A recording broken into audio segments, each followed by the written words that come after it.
Wednesday, June 7th, and this is Geeknights. Tonight we bring you our coverage of Philly Wizard World. Let's do this.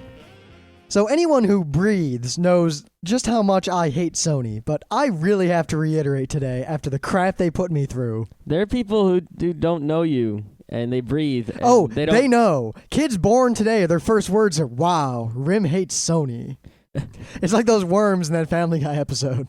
All right. So I go to conventions, and I've got my little Sony ICD P320. Now, if you hate them so much, why did you buy one of their products? You know why? Because there really aren't any good products in this area, and hardware-wise, Sony makes the best one. Now, hardware-wise, I can't stress this enough. This little piece of hardware that Sony made is awesome. It's very good at recording. I can plug my big external mic into it. It works just fine. It records tons of audio. It's a really good little thing, and I love it. Now, it has a little USB bit on the side. And the USB bit, theoretically, allows me to get the WAV files I've recorded off of it so I can use them to make Geeknights. In order to get the WAV files off, there is one and only one way. I have to run the software for Windows only on the CD that Sony gave me. And the sheer amount of DRM that they have put into this little CD is staggering. So they give you a huge pile of DRM to protect things that you recorded with your recording device. Apparently, I might record something unauthorized and then try to put it on my computer, or put a song on here in the crap quality that it records and then give it to someone else. And how this DRM, though, if you use the Sony software, there's nothing to stop you from doing that.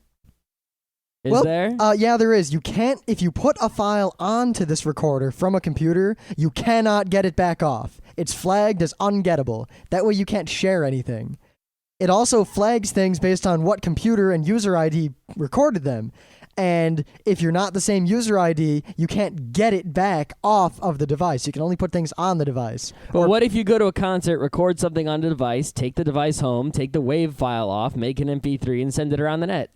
That I can do just fine. That's the only thing they should be worried about. No one else is going to pirate anything in another way. It only lets me get the file back off in a lower quality than the thing can actually do. And further, it's really, I don't know what they're trying to protect, because I got all my stuff off of here just fine. It just took me a lot of wrangling and cheating and uninstalling and reinstalling the software. And it's just, also I can't get it to work in Wine. There's no Linux version. And even though it's a USB device, it's not just a USB flash hard drive. It's a special proprietary thing that Linux just can't deal with, and Windows can't even deal with. Only the software you get from Sony, that is also difficult to uninstall and I think does bad things, can get the stuff off.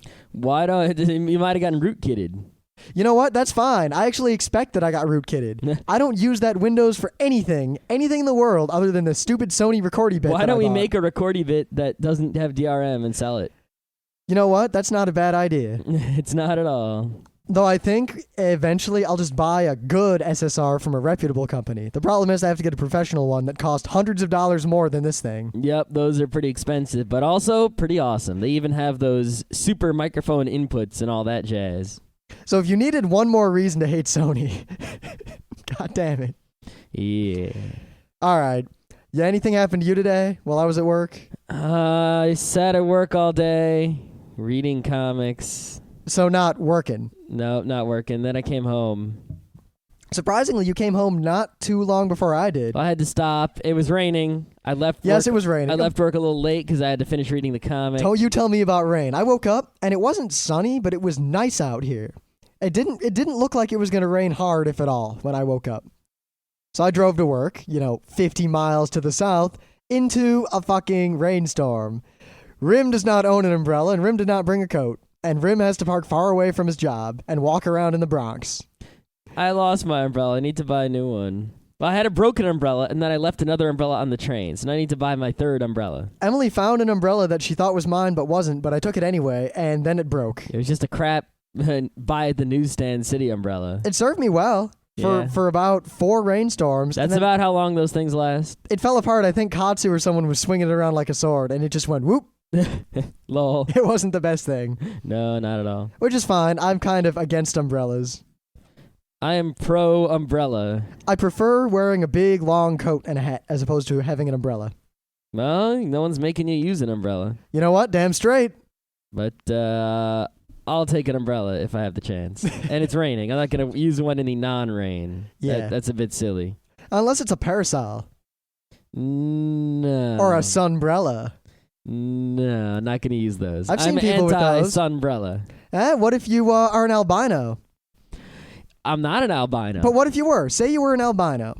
Now, at that point, would you be okay with using a sunbrella? If I was an albino, I'd probably just stay inside. Not even if you had magic powers like powder? Who? Wow. Okay, never mind. You've obviously never seen that movie. What movie is that? Powder. Okay. It's about an albino guy with magic powers. I figured that out. Thank you. And in the end, society doesn't understand him, and then he disappears. Really? Yeah, I just ruined that man, movie. that sucks. In the end, he should use his magic powers to fuck society. No, he uses magic powers to save the one person who wasn't totally afraid of him, and then he runs away, and no one really learns a lesson. Stupid albinos. All right, so you had some trouble finding some news, so what'd you dig up? I think we'll just, instead of saving it for next Tuesday, it's anime day. I want to do anime news, but there's also a big video game news. Yeah. So, I don't know. They're both kind of quick. The big video game news is that there's new Smash Brothers character roster announcements going down. I am jumping up and down in my seat right now because... one of them was a Scott prediction. Yeah, not only a Scott prediction, but a right-up Rim's alley prediction. That's right. Yeah. So let's see. First, who are they taking out of Smash Brothers? Well, they're taking out Young Link, which I'm fine with because no one cared about Young Link. He's like Who Pichu. used Little Link? He was the same people who use Pichu. Yeah. Pichu exists solely for the P-NES combination. Exactly. They also took out Ice Climbers. You see, I'm kind of sad about that. I thought Ice Climbers was a neat character. I thought Ice Climbers could, the character fine, but the problem with them was that there was the duality of having two Ice Climbers, but they didn't actually have any innovative way to use that. Like, you couldn't have one Ice Climber somewhere beating up one guy with the other one beating up another guy. You're pretty much one Ice Climber with this ball and chain other Ice Climber hanging on to you. Yeah, though I've seen videos of people doing crazy stuff with those Ice Climbers. Oh, yeah, people do crazy stuff with anyone, but it wasn't really fun or exciting. I found it fun. Yeah. I couldn't use the characters for shit, but I thought they were cool. Mm-hmm. And Mr. Game & Watch got cut. I like Mr. Game & Watch. Yeah, even though he's a lot like Mewtwo. Yeah, he's not like Mewtwo at all. He feels that way. Like, he jumps, he falls a little slowly, and he's kind of, woo. Not really. Yeah. But Mr. Game & Watch, like, the character, again, was cool, but I thought his moves were pretty much completely standard in every way. And there's already Mario who has completely standard moves, and Dr. Mario and Luigi. How standard is flipping flapjacks at someone? I mean...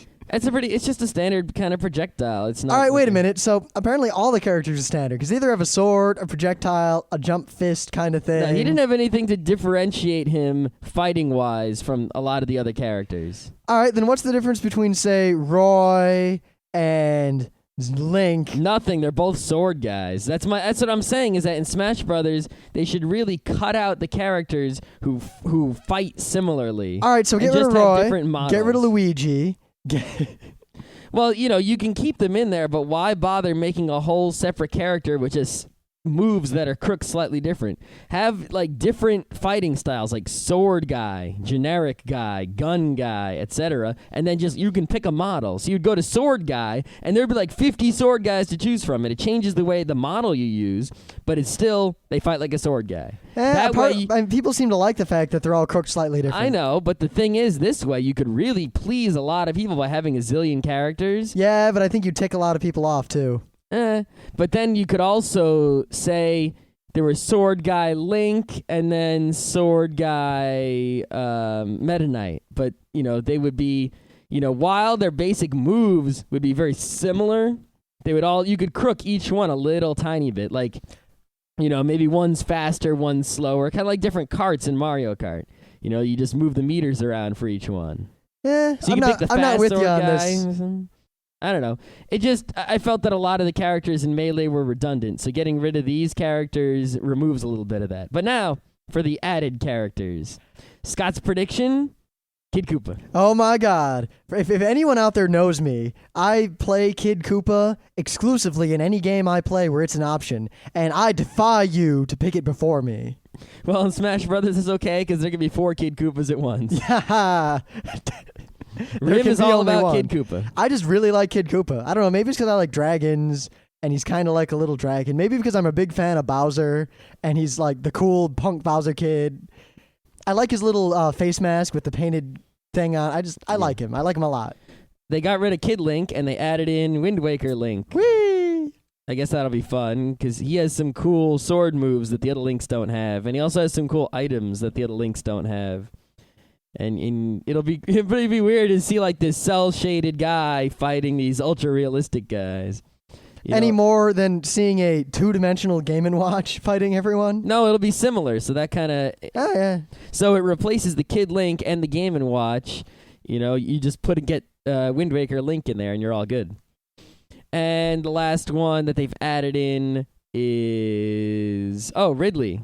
I think that's going to be cool because there weren't enough non-humanoid things. Yeah, I really want to see weird things. Like, I'd like to see the vehicle from Blaster Master. Yeah, I mean, in Smash Brothers so far, there have pretty much been 3 types of things you can be. Humanoids, Bowser, and Donkey Kong, which are kind of big creatures, and little creatures like Kirby, Pikachu, and Jigglypuff, etc. So throwing in Ridley is a new kind of creature, and that I think will really stir things up.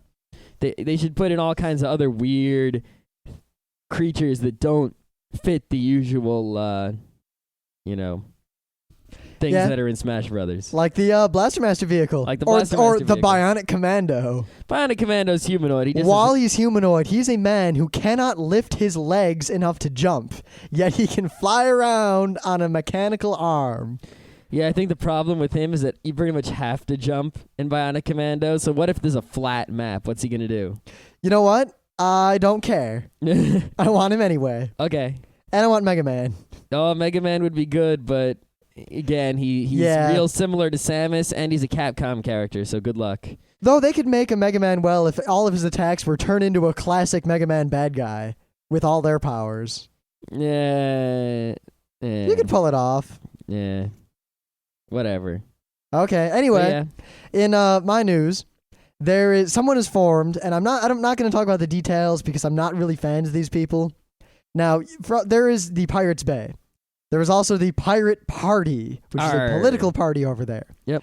Here in the U.S., a bunch of people have gotten together and decided to officially legally form the Pirate Party in the U.S. Normally, I'd be all for that. Now, their website is crap. They don't know what they're doing. They're very unprofessional about it. And their only platform, or plank, as it were, is this whole piracy thing. That's not the way to do this. That's not the way to win the hearts and minds. Nope. If you're going to make a political party and you expect me to get behind it, you better be professional and serious and have your shit together. And stop playing with a knife while we're trying to make a podcast. Why? It doesn't affect you. You're obviously not paying attention. Yes, I am. You're sitting there paying attention to playing with a knife. I'm very much paying attention. Anyway, if you're a pirate, then you can play with a knife. But Yar. You're not joining the pirate party because they're lame. And maybe one day, if they actually are more professional and not a bunch of losers, then we'll get behind them. I mean, I want to vote for third parties, but at the same time, I want to vote for the lesser of two evils. But at the same time, almost every third party does something I don't like. And there's really no candidate out there in the world who represents me other than, me. Yup. I want to vote for me. I think I'm going to write myself in the next election I can write in on. I got it. Everyone, on the next time there's an election, we're just all going to write in like Ford Prefect or something like that. Or Cthulhu or something. Johnny. Yeah. There we go. Yeah, I just feel very disenfranchised more and more as time goes on. Yeah. We should do a long show sometime on our specific political beliefs. Since I think they kind of come out in the show. They do, but I get the impression that freedom. freedom. I've just noticed that the Freedom. way we tend to gloss over the details because we bring it up like, oh, grr, Bush is dumb, or oh, grr, Panak is evil, oh, grr, the Democrats are wishy-washy. But we don't, I mean, we actually have very complex political views that really don't come out in our quick, arbitrary griping at one another. That's fine. Dirty hippies. Yeah, we are liberals. We are not leftists. That's all right.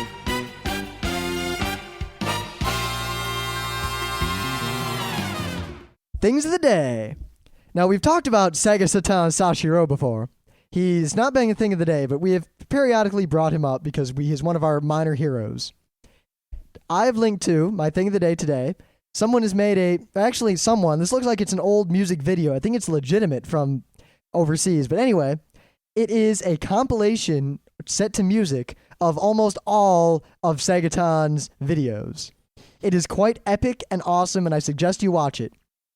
If you've never seen him before, other than the video I just linked to, I strongly suggest you seek out all of his commercials and watch them all in order. Yeah, just so everyone knows, when the Sega Saturn came out in Japan, it was actually a lot more popular over there than it is over here. With good reason. It had many, many good games over there that it didn't have over here. And there was a series of commercials with this guy, and they're awesome and famous, and you should know about them. Are we sure we're saying it right, though? I think it's Sega Satan Shiro. The site I linked to said Sega Satan Sashiro. Maybe. They say it different ways in different parts of the song, and the Google video link spells it differently from the image on the actual the song video. sounds like Sega Satan Shiro, you know? So, I don't know. It's different everywhere. You know what? I don't care. I don't care either. But all you have to know is it's Sega Saturn. Yeah, you'll find it. Yes. My thing today, keeping with my Smash Brothers theme, I feel really bad for doing two video games. Yeah, mister. And the same video game. There's been a significant drought of things of the day lately. On Anime Day, but it's a video of Smash Brothers. It shows Jigglypuff getting smashed against the screen, and what appears to be a penis. Thank you, Scott. Who can resist the hot coffee of Smash Brothers? the penis on the Jigglypuff. P. Ness. P. Ness. All right. Just in case no one listened to that episode from a while back, there is a minor 12-year-oldish Easter egg in Smash Brothers. Now, there's a character named Pichu. There's a character named Ness. When you click on a character to select him, the game says his name. Therefore, if you and a friend select Pichu and Ness with the proper timing, well, try it yourself and see what happens. Pichu. Ness. All right, so this weekend, we went to yet another convention. And you know what? We're going this weekend to the Museum of Comic and Cartoon Art on Saturday. There's some sort of art exhibition. And the weekend after that is Anime Next. And then I think we're probably going to go to Kineticon, which is July, the second weekend in July. We're going to that other comic convention over the 4th of July weekend, possibly. Oh, are we really? Possibly. The very tiny convention in Wildwood? I think it counts. All right. To continue our string of con going. And then Otakon. Yeah. Okay, so, yeah.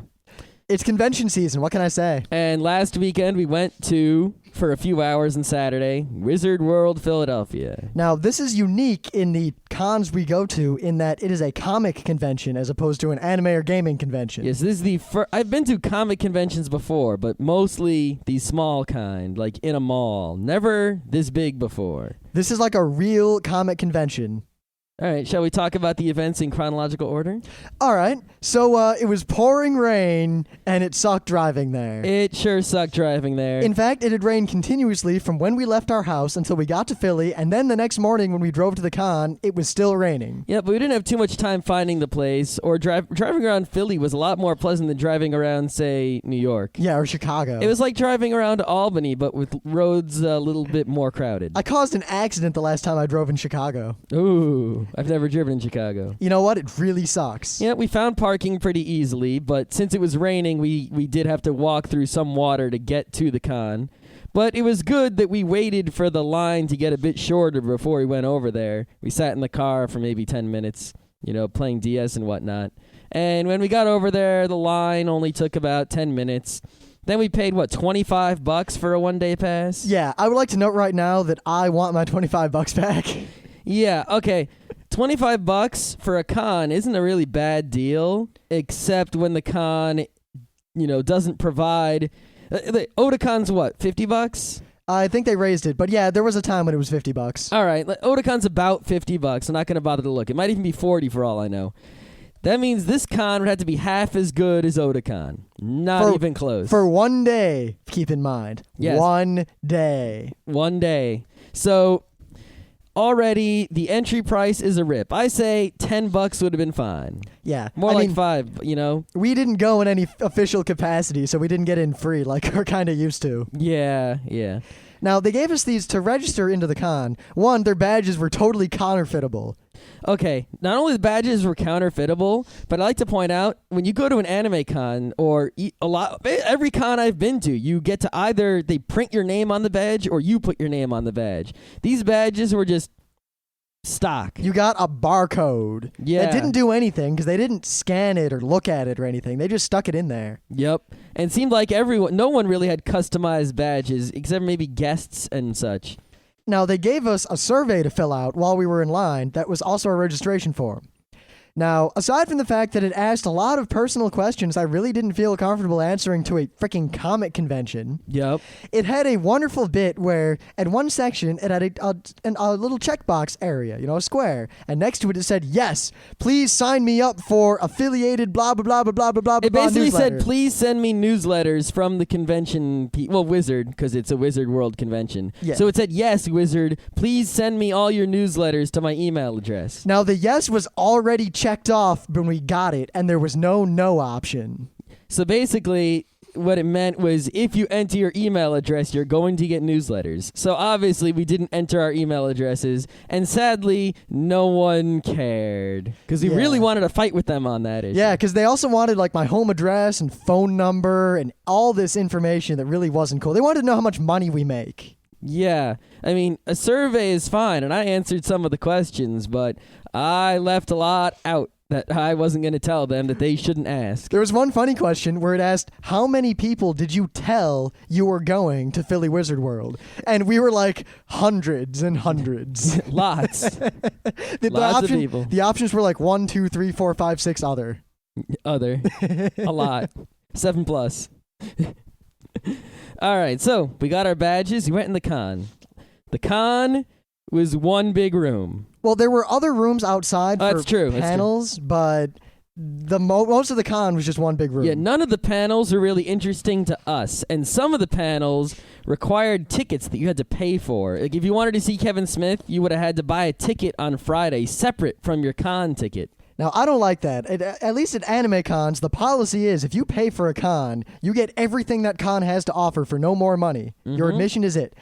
Gaming cons go halfway, and the old-style gaming con seems to be dying, but old-style gaming cons, you would pay some pittance to get in, and then you paid $4 or $5 for every game you wanted to participate in. New gaming cons tend to just pay, you pay like an anime con. I think what it is that at an anime con, pretty much everyone there that you want to see and the panels you want to go to are guests of the con, which means the con itself got those people to come, and thus your membership fee pays for that. Yep. Some of the things at the con were guests, so you didn't pay for those panels separately. However, I think that certain people who are charging for autographs or people charging to go to panels, those aren't con guests. Those are con exhibitors holding events and charging them for them separately. So that's why that happens. Now, that's one thing I really want to talk about. At any con I've ever been to, if there's a guest and they're signing autographs, they just sign autographs. Maybe there's a line, maybe there's a limit, but they just sign autographs and hang out. And I think the people who are guests of the con were doing that. But there were so many people here who were charging money for autographs. And those people were here with some autograph company. I mean, Yeah. But still, you know, the fact that you're coming there with an autograph company to sign autographs and you're not a con guest, it's like, what the heck? You know, you're just... it's like it's all just a big scheme to get money out of us Gurks. I was going to say nerd and geek, and it all kind of went together. Yeah.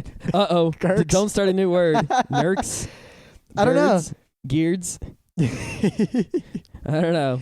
Yeah, I've noticed people have said in the forums, but for all of you overseas listeners, here in the U.S., nerd and geek seem to mean the opposite, or have the opposite connotations that they do elsewhere. It seems like different people have decided they mean different things. Yep. But nerd is bad and geek is good. At least where we live. Mhm. Geek is like what we are, and nerd is like the comic book guy. Yep. Worst word ever. A guy at a sci-fi convention dressed as a Star Trek dude is a nerd. Well, it depends. He could be a cool guy. If Could be. he's also talking about the relative merits of Star Trek technology versus Star Wars technology, and he doesn't shut up when you give him the body language of, dude, please go away. The stench is overpowering me. That is a nerd. That is correct. That's what that is. Okay, so we got in the con. Now, used to anime conventions, which take up entire hotels or entire convention centers. Our This entire one- cities. This one had panel rooms out in the hallway, which were actually pretty good. And the con itself was one giant room. I'd say equal in size to the Otakon dealer's room, but with a slightly higher ceiling. Yep, but also it only held, I think, 4,000 or 5,000 people was the fire capacity of that room. Was it? I don't know. It I was didn't- 6,000 because I ran by the sign and I saw it there. Oh, I didn't look. You sure that wasn't for just half? Because it looked like they combined two rooms. Yeah, but it looked like that was for the whole exhibit hall. Who knows? Anyway, one half of the entire exhibit hall was dealers. Now, the dealer half was split into, yet again, two halves. Half of it was actual con dealers, and half of it was the publishers who had dealing booths, which weren't used exclusively for dealing. So, like the Marvel and the DC booth and such were down in the publisher area, next to the Spike TV booth. And the guys from comic book stores selling comic books were in the other half. Now, the other half of the convention center was Artist Alley, a gaming area, and a food area. Well, there's also the autograph area, which was cordoned off. Well, the autograph area was just this row of little desks with people sitting at them giving autographs. And then in front of those, very long, scary-looking lines. Yep. Where no one in those lines would interview with me, but I'll talk about that later. All right. So we started just by walking around, you know, scoping out the lay of the land, and then we made our way through Artist Alley. Yep. Now, it was very different from an anime con Artist Alley. It was people literally hawking their wares, and I don't want to say that they were desperate, but a lot of people were really trying to oversell themselves or wouldn't let me just walk by. Yeah, that I agree. It seems like independent comic makers are because at an anime convention, the Artist Alley is going to have just some people making cute fan art or some people with a webcomic. And they're usually just hanging out. Yeah. This Artist Alley, most of the people there were people who were artists and writers, mostly artists, of independent comic books, which means they're trying to make their living or a portion of their living, or they already spent a bunch of money in printing comic books that they need to sell to make a profit. So they were really desperate to get your attention and not so skilled at doing it in a way that wasn't off-putting. After about 3 times, I just stopped being polite, which is very difficult for me to do, and I just started brushing them off because they wouldn't leave me alone. I'd want to look through their sketchbook, and they just wouldn't stop bothering me. Oh, you're going to buy a comic? Oh, if you buy this, I'll give you this for free. Oh, Yeah, it's like I go over to a guy's stuff, because maybe I saw a cute drawing. I'd go look at it. And he'd be like, "Oh, hey, you want this? Here, take some of this. Take some of this. Oh, you want this? This is only one." And I'm like, "All right, dude. All right." no. It wasn't everyone, though. Some of the guys were just, cool. The thing was, some of the people were extra quiet and wouldn't be sociable. Like, I'd be like, "Hey," and they'd be like, "Hey." Yeah. It's like, it was two extremes. There wasn't anyone, there were very few people who were normally sociable in the Artist Alley. There were a couple, I ran into... but the most were not. I would say there were 3 groups of people that were normally sociable that I ran into. One was at the studio, and I interviewed him, but the interview didn't come out so well because there's a lot of noise around. The second one, his comic is sitting right in front of me. I'll talk about him in a minute. And the third one was the Comic Geek Speak people, who seemed kind of cool. Yeah, the Comic Geek Speak people, I listen to their podcast, which is pretty cool. And it's weird that when I met them in person, because I already knew who they were because they put their pictures online, and their logo is actually little characters of themselves, so you can figure out who's who and all that. But the people who, like the cool comics in their group were less sociable than the people who are ultra super trivia nerdy. It was kind of backwards, which I think is part of what makes their podcast so good. Now, the second guy I talked about, he was sitting there dressed exactly the way the character in his comic looks. And I think he said he was the character from his comic. He didn't give his real name. No, he didn't. And I was looking at the comic, and I don't see his real name anywhere prominent. I think he wrote a comic about himself. Yeah. Or at least his alter ego, which is common in comic books. Now, he really had the art of the sale mastered. He's sitting there, and I walk over, and I see what his comic is. And I hold out my little microphone. I'm like, can I interview you? And he doesn't say a word. He stands up. And he puts on his coat. And then, in full character, he gave me the following. So I'm here at Philly Wizard World now. What's your name? My name is Black Bastard. Oh, And you are here, this is your comic, correct? that's right. Tell me a little bit about it. It's about a hero acts and dresses like a pimp. It's 100% wrong, but 110% fun. You got a website or anything we can find our listeners at? Definitely. It's called www.theblackbastard.com. Don't forget the, baby. Black Bastard. He stayed in character as far as I can tell the whole con. Yep. It was pretty much the best cosplay there. Yeah. Well, And it was of a character he created. That's like if, who can I think of? The Utena guy came to the con dressed as Toga. all right, that Or- would be really scary. It would be really scary, and just stood in an artist alley booth selling you Utena DVDs, And playing Toga in character. acting as if he was Toga, and he didn't. Ikuhara, who's that? Now, not only was this guy awesome, but he didn't bother me because I was looking. I was like, I'm going to come back and buy a comic, or I'll be back later. And every other freaking artist, if I said, oh, I'll come back around, or I don't buy anything in my first pass, they obviously thought I was lying, and they tried to bother me more. Yep, because Rim really doesn't buy anything on the first pass. He hates carrying shit around the con. Yeah, like so I- he'll go and figure out everything he's gonna buy. Then at the last minute, he'll run around throwing money at everyone and then leave. Anime cons, that works. Here, no one believed me. They were all bastards, so I actually didn't go back because I was kind of pissed. Yeah, if you're a bastard, even if your comic looks okay, we're not gonna go for it. Unless you're a black bastard, because that guy was like, hey, that's cool. And then I came back. He's like, I knew you'd be back. And I gave him my $3, and I got my signed copy of Black Bastard #1. Black Bastard. We gotta read that comic soon. I'll review it next week. All right, I can read some other comics to review next week too. All right. We'll have a little comic week for once. Now, at this point, the two Scotts, because we went with our good friend Scott Johnson, who is the master of finding deals at conventions. But you know what he likes. I like crap. That's why he doesn't have to spend a lot of money. Now, the backstory there is that we were winding down, we were about to leave for the beach, and I ran up behind him and cornered him and started just interviewing him, even though we're friends, with the little recording bit. And he said that in the middle of talking about how he gets all the good deals. And then he said, crap, now you're going to play that on your show like every day for the next 20 years. And you know what? That's right. Yep. Yep. Yep. I like crap. No, but basically, after we had perused Artist Alley, the only thing left for us to do at the con, since we weren't interested in any of the panels that were, at least none of the ones that were running while we were there, was to walk around the dealer's room and make sure there wasn't anything insanely cheap and worth buying. Now, the two Scotts did that while I went off for other erstwhile pursuits. So Interviewing and such. so I'll let him talk about his dealing experience first. Well, it seems to me like most of the people running around buying stuff were...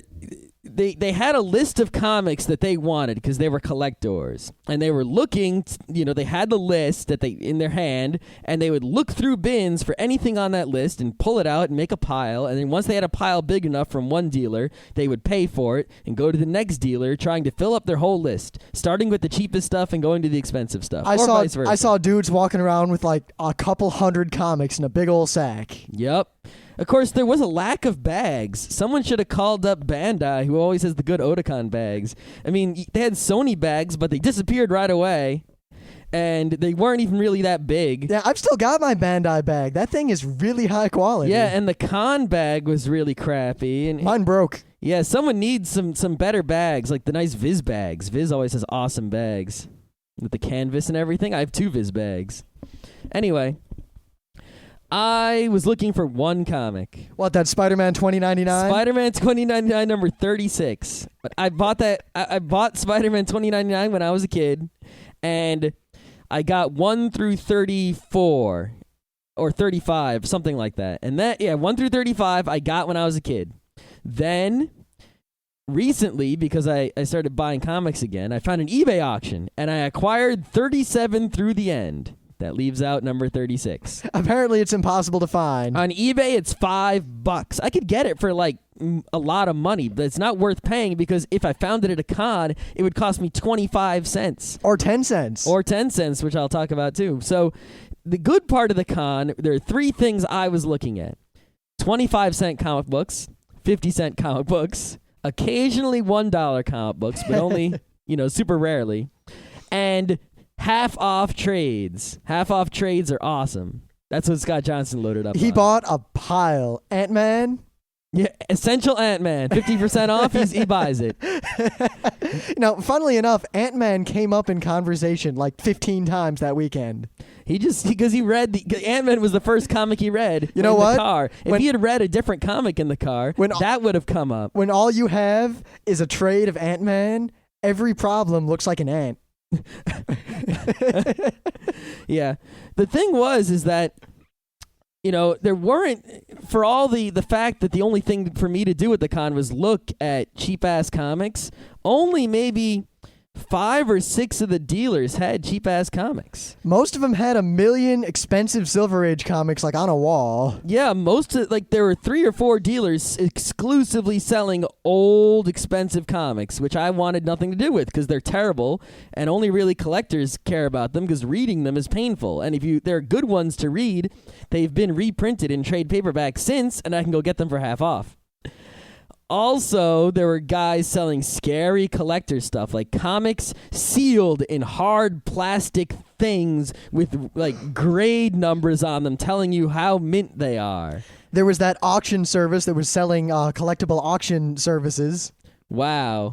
There was the group of people selling collectible comic insurance. Oh, yeah. So if you have a large comic collection, they would sell you insurance in case your comic collection was destroyed in a flood or something. I didn't really talk to them, but based on what I saw in my brief watching of them talk to people, I'm pretty sure it was some sort of scam or they... It was such a scam. These people didn't even look like comic people. They were 2 insurance salesman ladies. Yeah. There were people selling T-shirts, nerdy T-shirts. That was cool. One guy had every nerdy T-shirt in existence.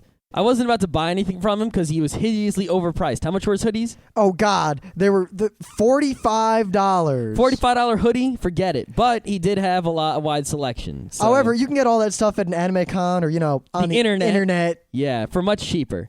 And there was plenty of guys selling overpriced toys. However, there were some gems, such as the bin of $5 G.I. Joes.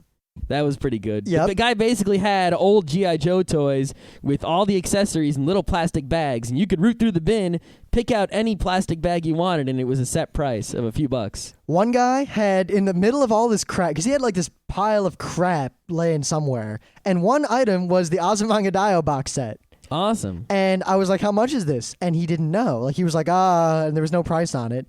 So I offered him $40. He said no, and then I walked away. Wow, $40. You get it for less than that online. 30. Yeah, probably. 30 is a good price for that. That's about the right price, I'd say. At least for the box with the little DVDs. Yeah, it's the little DVD box. Yeah, that's a $30 box set right there. But he wouldn't give it to me for $40, so screw that. Yeah, all the good stuff to be found at this con were in the boxes under the tables. You get on your hands and knees and you dig through boxes and you dig through messes to find shit. The thing is, I'm running out of patience. I went over and there were plenty of guys with 25-cent bins and plenty of people looking through them. Some people had their 25-cent bins in alphabetical order. For those, I could just go straight to the parts I cared about and the rest, whatever. Some of the guys had things completely unsorted. You know what? I looked through cursorily, but it wasn't worth my time to look through every single goddamn comic in there. The comic I wanted might have been in there. It wasn't worth my time. I could have made more money working a minimum wage job than spending an hour to buy a 25-cent comic. But yeah, other than that, the dealing and the artist alley and talking to a couple people, there was nothing else to do, so we went to the beach. Yep, and the beach was much more enjoyable. Yeah. I can safely say that I am never returning to any comic convention that costs money to get into. Yeah, the way I see it is that if an anime convention or gaming convention is a big party with lots of activities that will occupy you throughout a weekend, and so you want to go to those no matter what they cost. As long as, not no matter what they cost. As long as the cost is proportional to the party. Well, considering that I would pay about $150 just off the top of my head to go to Otakon, I think that's a good deal. Yep. A Comic-Con, at least one like this, seems to be less of a party and more of a temporary ultra-giant comic book store. Which means if you're going to pay the entry fee and you're not interested in a lot of the panels like us because, well, most of the panels are, regardless of whether we found them interesting or not, they were genuinely uninteresting industry panels. Yeah. Or they I don't even go to those types of panels at anime cons. Or they cost a lot of extra money and you had to stand in line. Yeah, I'm sure going to see Kevin Smith would have been interesting, but you know what? It wasn't worth spending an entire weekend of rushing around Philadelphia at the crack ass of dawn, getting in lines, paying extra money for tickets. It's just not worth it. If it was just walk in and see Kevin Smith, I would have been like, yeah, sure, fine, cool. He'd probably entertain me for a good hour or so. Yeah. But it wasn't worth the effort required. Only super nerds would go through that effort. So let them have their fun. Be my guest. Now, while the two Scots were doing all this, I was doing what I do at every convention I go to. I was walking around trying to interview people about their con experience. And something happened that has never happened to me before. And the more I tried to talk to people and interview people, the more I realized that I was in a strange and foreign land. Now, for the first thing, the first person I asked, they're like, hey, you want to be interviewed for blah, blah, blah podcast? Which, yeah, the same shtick I do at every con when I interview someone. And the guy backed off, and he's like, and he seemed really surprised that I talked to him. Like, he wasn't sure I was talking to him. And then he got really uncomfortable and told me no, he didn't want to talk to me. All right, I figured I just picked some fanboy. The next 3 people I tried to interview reacted in almost the same way. Everyone refused an interview, like they didn't want to have anything to do with me. They didn't want to talk to me. They wanted me to leave them alone so they could continue about whatever business they had. I finally found 2 cool guys who looked like they were having a good time, and I interviewed them, and I'll play a little segment from that at the end of this because it's not really relevant now. But I just asked them, why they're here. They really like Silver Age comics. They don't like anime. They don't like video games. They only like Silver Age comics. Well, one day, there are only so many Silver Age comics. Aren't you going to run out of those one day? I didn't think to ask him that. I wish I would have. Yeah, I mean, it's like, I only like beer from 1970 through 1975. Well, eventually it's going to all get drunk, isn't it? Yeah, and you know what? Then you'll have nothing left to like. Kill yourself. It's like, my only hobby is collecting model trains made in the 80s. There are only so many model trains made in the 80s. Eventually you'll have them all. Now, some people would interview with me, but either they didn't want me to record it, like they were afraid of my little microphone, so I talked to them a little bit, and they all basically said the same thing that these comic guys I actually did interview said. Oh, I'm here for the deals, or, oh, I can get comics for cheap, or, oh, I can see the famous people I like and get them to sign my blah, blah, blah. Those are really the only answers people gave me. Yeah, as far as signing things goes, I'm really kind of indifferent. The guy who writes and draws Mouse Guard was there, which is awesome. Mouse Guard is an awesome freaking comic. If you don't know, go to this comic store near you and buy Mouse Guard. It's not the same size and shape as a normal comic, but it's worth every penny. If you like, Redwall or anything involving... It's funny because I don't like Redwall. Anything involving anthropomorphic animals living out cool things. Or any sort of medieval questing intrigue stories. The fact that they are mice is irrelevant to the story, but it's directly relevant to the atmosphere. That's correct. It's just really cool. We'll review it. Because the enemies aren't dragons like they are in a human story. They're snakes and crabs. Yeah. And other mice, of course. But the guy was there who I didn't expect, and I was like, whoa, dude, you're awesome. And then I bought his, I already had number 1 at home, so I bought 2 and 3, which are the only ones out so far. I asked him if there was going to be a trade, and he said yes. So all of you who like to save money, just wait around for the Mouse Guard trade to come out and get all over that. I think it's going to be a bunch of separate miniseries, so there'll probably be a trade for each miniseries. So I'll probably just finish off the first miniseries and get the trades for the rest of them. But, I bought 2 and 3 off of him, and I was complimenting how awesome he was and everything. He seemed like he wasn't talking so much, but I found out later when the CGS guys interviewed him for real that it was because he lost his voice from talking so much. Oh. All right, that's cool. Yeah, but, then he's like signing the issues, and I'm like, oh, I don't really care if you sign it or not. I just want to read it. Yeah, but other comic nerds are like, oh, holy collectible increasing value. Yep, they stood in line for like 45 minutes to get someone to sign something and to pay for the privilege of it. Yeah. Meanwhile, the guy who does Black Bastard, I'm just going to assume his name is Black Bastard. I'm sure that's what he would like you to call him. He just signed it without even saying a word, other than, oh yeah. Oh, yeah. Now, finally, I ran into some people who were cool, and they were excited to interview with me, and one of them was dressed up as a Jedi. And then later another one walked up, and she was dressed as Sailor V from Sailor Moon. Now, you might wonder... make a transformation noise, but I can't. You might wonder why, someone would be dressed up Sparkle. as an anime character. And it turns out that these people are AnimeCon fans, and they'd never been to a comic convention before, and this is their first one, and well... Why do you guys go to conventions? Like, what is the appeal? Mostly to dress up and be a celebrity and have everybody want to take their picture with you. Outstanding. Also, if you stand still long enough, some guy will come up and ask to interview you for a radio show. And while I'm here, it appears that Sailor V has arrived. I have seen all 200 episodes of Sailor Moon, including Ami-chan no Hatsukar.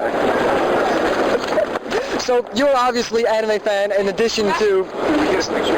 So what anime cons do you go to? Or what conventions in general do you go to every year? I go to Otakon and Katsucon every year, and sometimes Anime USA. All right, so here's a nice broad-based question, real broad. You cosplay, obviously. Ha. Why? Very, very open-ended. Why do you cosplay?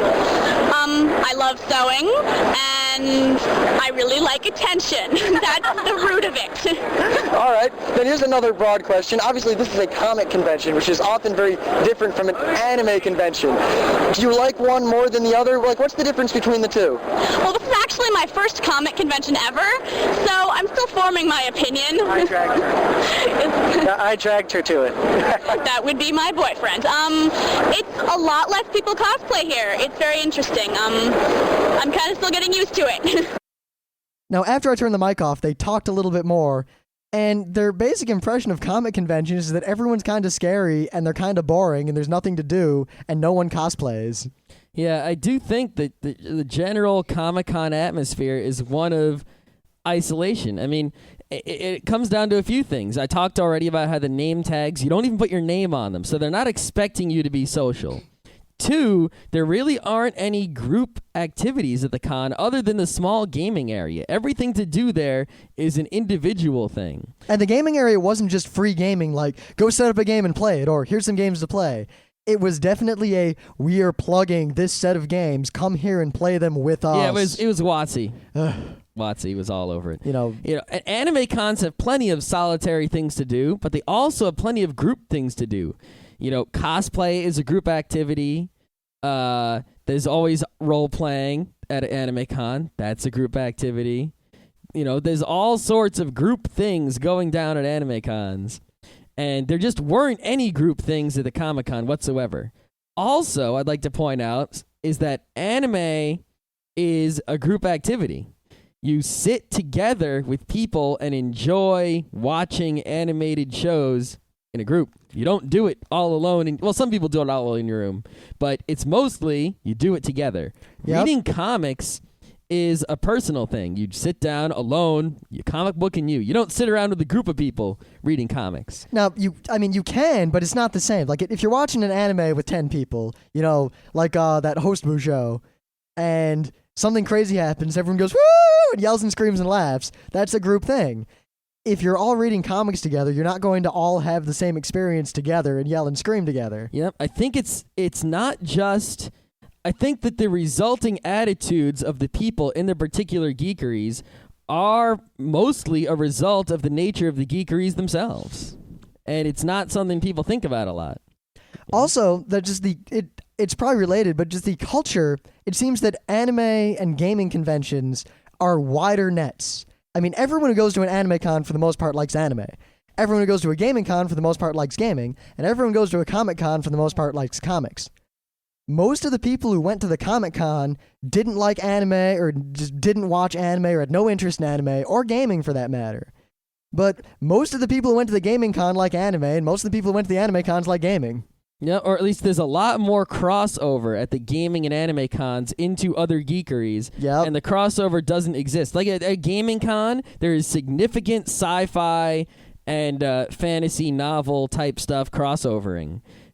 Anime, video gaming heavy crossovering at a board gaming con, and anime slightly less crossovering, but still plenty. Yep, but it's like the Venn diagram of all the geekeries. Comics are really kind of mostly not overlapping with anything. Mm-hmm. Scott's hypothesis for why this is so is that while all geekeries are expensive, board games aren't Worst cheap. hypothesis ever. It's a good hypothesis. I know. I just wanted to say that. Anime is not a cheap hobby. But comics, with their collector mentality, are by far the most expensive geekery there is. Yet, if you're a comic nerd, you're spending money every single week on Wednesday when new comics come out. Anime fans buy DVD now and then. Board game guys buy a bunch of games every few months. Comic guys are consistently spending money and time week after week on their geekery, thus to the exclusion of other geekeries. And that is why there is less crossover with the comic geeks. At least that's why Scott thinks there is less crossover with the comic geeks.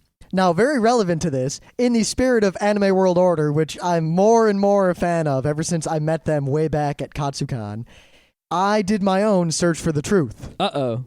I tried to find out the truth behind the difference in anime convention goers versus comic convention goers. And I went around Animazement way back, and I got all these interviews. I asked people one simple question. Why do you go to conventions? What is the appeal? What is the draw? Why are you here? Now, here's what they answered. To see all the cosplayers, mostly. Fun as hell. Hot guys. Hot guys and fun. Hot guys fun, and I love how everyone's such a dork. To be with my people. All of the above. Hot guys in costumes and I fit in. All the above. Except hot guys. It's a gathering of geeks. It's where we all come and we're with our own kind. It's like salmon go upstream. Geeks come to cons, and there's other geeks, and the geekness, reaches some new levels. Now, very typical, very broad-based. They seem very thoughtful answers. They seem like they really enjoy what they do. They have a lot of other than hot guys, they have many varied reasons for being there. Hot guys. It's definitely a social thing. Now, consider this. This was recorded at Philly Wizard World. This is the only interview I got with someone that was intelligible, because almost everyone who actually would interview with me was shy or a low talker or mumbled or something, and the interview is just worthless. This is a real broad question, but why do you go to these conventions? What's the appeal? What's the draw? The draw is you can get books cheaper than what you can do if you buy them at the stand. Yeah, big dealer's room. Yep. So, I think my final assessment is that if Scott were to go to Comic-Cons in the future, they would have to either be A, Scott is a guest and thus everything's free and why not go? B, it doesn't cost anything to get in and I don't have to travel out of my way to get there and thus why not go? And maybe there's a chance of finding a good deal. Or C, at some point a couple years from now, starting now, I'm going to start making a list of any old comic I want that I can't get or that should be in a 25-cent bin. And if that list ever gets super long, perhaps a couple years from now, I will go to a comic. I got an idea. And get all the comics. We could either provide this as a service and make money or find people to do it for us. Have people who will stand outside comic conventions. You give them a list of all the things you want. Once they have a bunch of lists, they go in, search the bargain bins, buy it all, bring it back for a small markup. Yeah, but it's already a 25-cent bin. Any kind of markup. The markup is you pay them $5 for all of their time. There you go. That's what it's how long. I'm talking about you hire the fanboys who are going to be in there anyway. Yeah. I think what would be a much better idea is if all the dealers sorted their shit. You could just give the dealer a list. That would have been nice, because the main problem I had was in the big bins full of comics, I had to look through them manually. I would have much rather given the guy a list of what I wanted. He would have gone through his bins, and he knows where everything is in his bins, collected it all for me, and then given it to me and charged me a price. Now, I don't want to sound like a conspiracy theorist, but I have a sneaking feeling that some of that is intentional.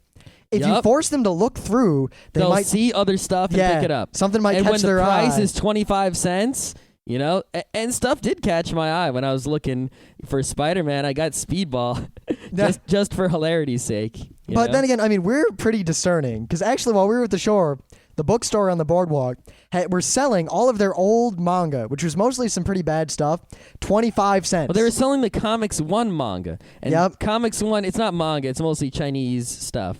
And Comics 1 was a company that brought over a bunch of pretty good Chinese comics. Yeah, well, they also had, like, First President of Japan. Yeah, well, no, that was Raijin, I think. Yeah, but I don't think that was Comics 1. But, yeah, I'm just saying that they also had the for sale. bookstore had them. Yes, that's correct. Now, they were all 25 cents each, and there was a pile of them. Yeah, we're not talking comics for 25 cents. We're talking digest mangas for 25 cents. I only bought, like, 4. They weren't even worth a quarter to me. I bought 0. Now, I would have, if there were certain things there, I would have paid the quarter without a second thought. Like, Comics 1 put out this great series, Kazan, and they put out a couple other great series.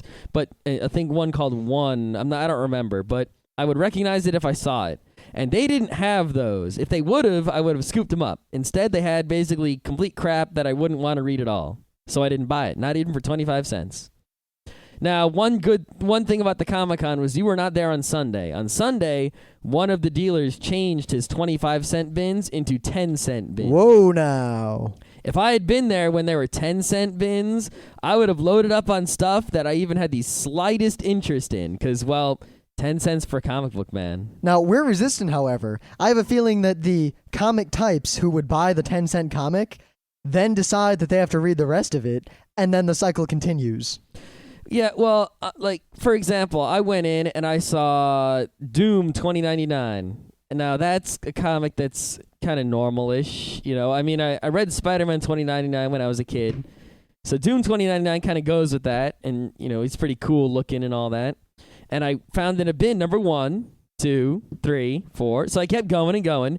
And then eventually it was like 12, 24, 36. I don't think those are the exact numbers, but I was like, oh, well, screw that, and I didn't buy any of it. You know, a comic guy would have gotten all of them and then gone elsewhere to try and fill in all the holes. I'm saying if you don't got it all, I ain't getting any of it. I like how you went in 12s. Yep. I found that interesting. Well, year by year. Yeah. You know, because comics come out, whatever. It's just what came to mind. But yeah, that was our experience at Philly Wizard World. I was very underwhelmed. It was really weird to have people not want to be interviewed. I mean, that's never happened to me before. I mean, because you've been interviewing in so many places. Yeah, but all the anime cons I've interviewed. I just started with the Katsucon where I started doing it, and no one ever turned me down. I interviewed freaking parents, cops who were standing nearby watching the con, random people walking by the hotel who were like, "What the hell is all this?" No one ever turned me down. And even if I didn't get a good interview, I talked to people. Here, it wasn't even that people didn't want to be interviewed.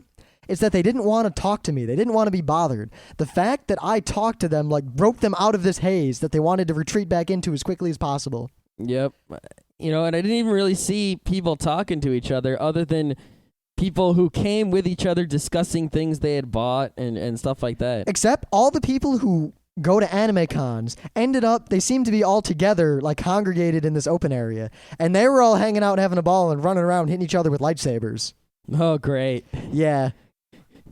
Yeah. So for a second, I was like, I got to break this up. And I was like, no, I don't. I paid to be in here. Yeah. I don't care. Yeah.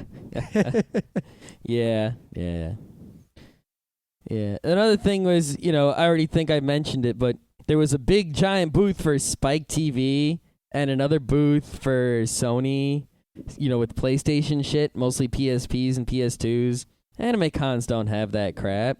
Except Anime Expo. They don't have this this is a corporate con. They had stuff like that.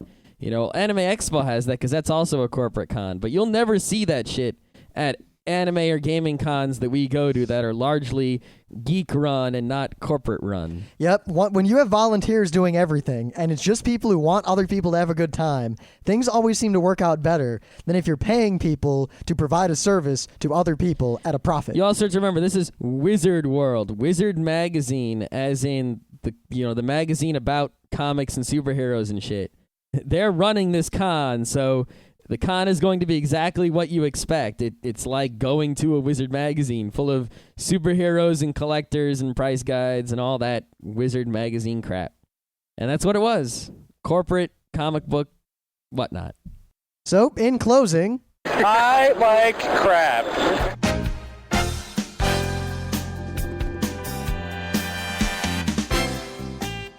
and that was Geeknights with Rim and Scott. Special thanks to DJ Pretzel for our opening theme. Be sure to visit our website at www.frontrowcrew.com. If you like our podcasts, you'll love our forums. Make sure you visit them. You can send your email feedback to geeknights@gmail.com. And if you want, you can leave us a voicemail at 206-333-1537. Geeknights airs every weeknight, Monday through Thursday. Geeknights is recorded with absolutely no studio and no audience. But unlike those other talk shows, it's actually recorded at night.